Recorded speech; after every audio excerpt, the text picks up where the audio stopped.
আমার নামে ডাক টিকিট, এটা জীবনে কোনোদিন কল্পনা করতে পারিনি।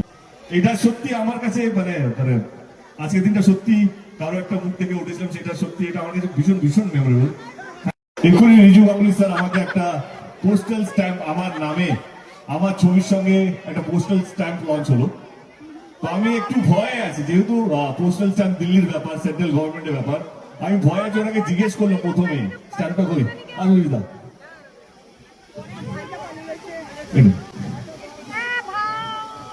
আমার নামে ডাক টিকিট, এটা জীবনে কোনোদিন কল্পনা করতে পারিনি। এবং ইন্ডিয়ান পোস্টাল সার্ভিসকে ধন্যবাদ এবং রিজু বাবুকে ধন্যবাদ। যখন উনি বললেন, আমি প্রথম প্রশ্নটা কি করলাম জানেন? কি হতে পারে একটা প্রশ্ন, কি হতে পারে?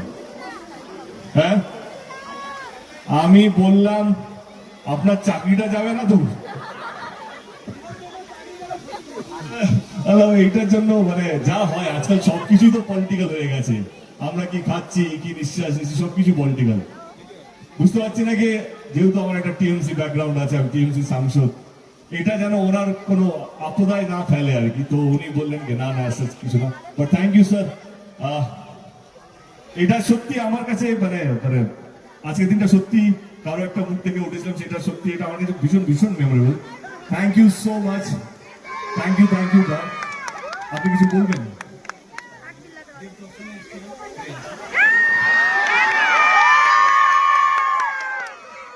থ্যাংক ইউ দা, থ্যাংক ইউ।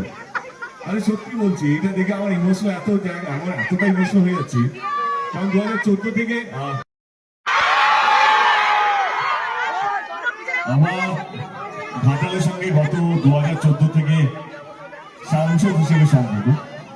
এই প্রথমবার রুক্মিণী এসছে আমাদের ঘাটালে।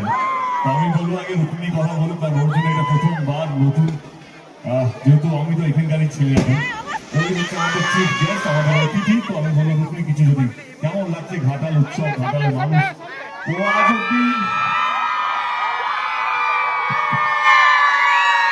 ও আজ অব্দি ঘাটাল আমার চোখ দিয়েই দেখেছে আর কি।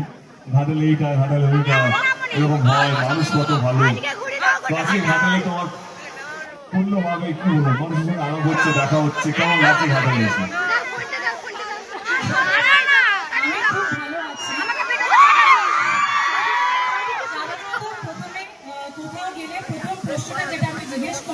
কেমন আছো, কিন্তু ঘাটালের খবর আমি এতটাই রাখি যে আমাকে লোকেরা জিজ্ঞেস করে ঘাটাল কেমন আছে।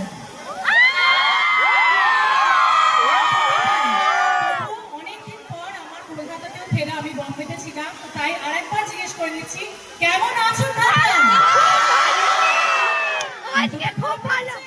কেমন আছো ঘাটাল? Thank you. হ্যাঁ, তোমাকে দেখে আরো ভালো হয়ে গেছে। বারবার আসতেন। আমার বহু বছর হয়ে গেলে ঘাটালের এত গল্প শুনে। ঘাটাল থেকে আমি প্রচন্ড খাদ্যরসিক, আমার ভীষণ মিষ্টি খেতে ভালো লাগে।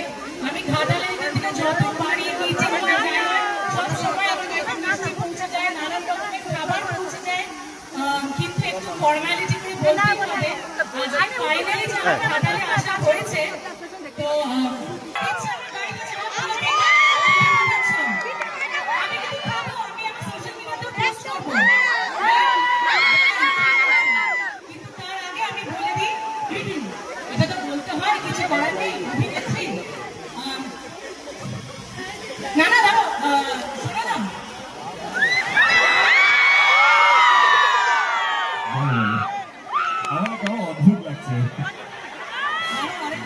ঘাটালে যতবারই এসছি, একা এসছি,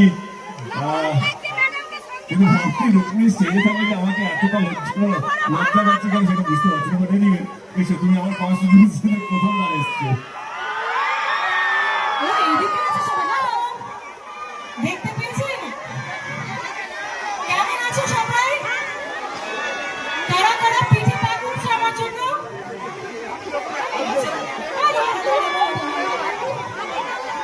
সত্যি খুব ভালো লাগছে। মঞ্চে যারা আছে তাদের সাথে বহু বছর ধরে চেনা পরিচিতি সবই আছে, অনেক কথা শুনেছি, কিন্তু এখানে এসে আমাকে এটা বলতেই হবে যে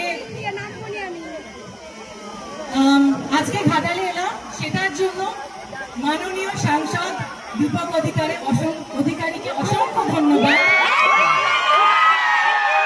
আমাকে ধরো, আমি তো চাইছিলাম না ও আসুক, আমি চাই রাম এবং আমাদের কেউ কমিটি মেম্বার তারা চাষিকে রুকুনি দিয়ে রুকুনি জন্য আসুক। অন্য অভিনেত্রীরা আসুক।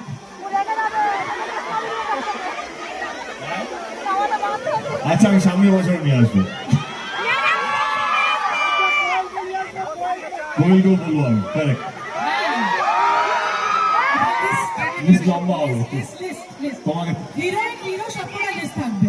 একদম একদম সবাইকে নিয়ে আসবো। But thank you so much এইভাবে আপন করে নেওয়ার জন্য, এবং শুধু এই ভালোবাসাটা আমার জন্য নয়, দেবের জন্য যে এতটা ভালোবাসা আমি এতগুলো বছর ধরে দেখে আসছি আপনাদের সকলে খুব ভালো।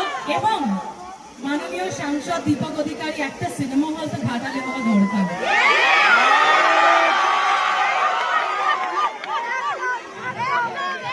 পরের বছর আমার আসার আগে তুমি শোনা, তুমি ভুল কিছু বলনি। তুমি যবে থেকে ঘাটালের দায়িত্ব নিয়েছি বা নিয়েছিলাম, তখন থেকে ঘাটালে যে সবচেয়ে বড় দাবি ছিল ঘাটাল মাস্টার প্ল্যান, সিনেমা হলের থেকে বেশি দরকার ছিল তখন। তো সেই জন্য লড়েছি, ঘাটাল মাস্টার প্ল্যান এখন হচ্ছে। তো ডেফিনেটলি ঘাটাল মাস্টার প্ল্যান যখন হয়ে গেছে বা হচ্ছে, তারপরে এখন ভাবাই যায় একটা সিনেমা হলকে নিয়ে। কিন্তু ঘাটালকে বাঁচিয়ে রাখা এবং ঘাটালের মানুষকে ভালো রাখা, সে যেই ধর্মেরই হোক না কেন, যেই পলিটিক্যাল আইডিওলজি নিয়ে হোক না কেন, সে যেই দলেরই সমর্থক হতে পারে, আমার চেষ্টাকে তাদেরকে ভালো রাখা। একদম আমার এটা বলার জায়গা না, বলেনি, কিন্তু আমার মনে হয় সিনেমা সবাইকে এক সূত্রে বেঁধে দেয়, তাই তো? আমরা সবাই একটা সিনেমা হল খুলতে হবে। আমি কথা দিয়ে গেলাম, কোয়েলকে রিকোয়েস্ট করবো, কোয়েল আর রুক্মিণী, কোয়েলের নামও রুক্মিণী, দুটো রুক্মিণীকে নিয়ে এসে আমরা উদ্বোধন করবো। Okay, thank you Rukmini, thank you so much. Thank you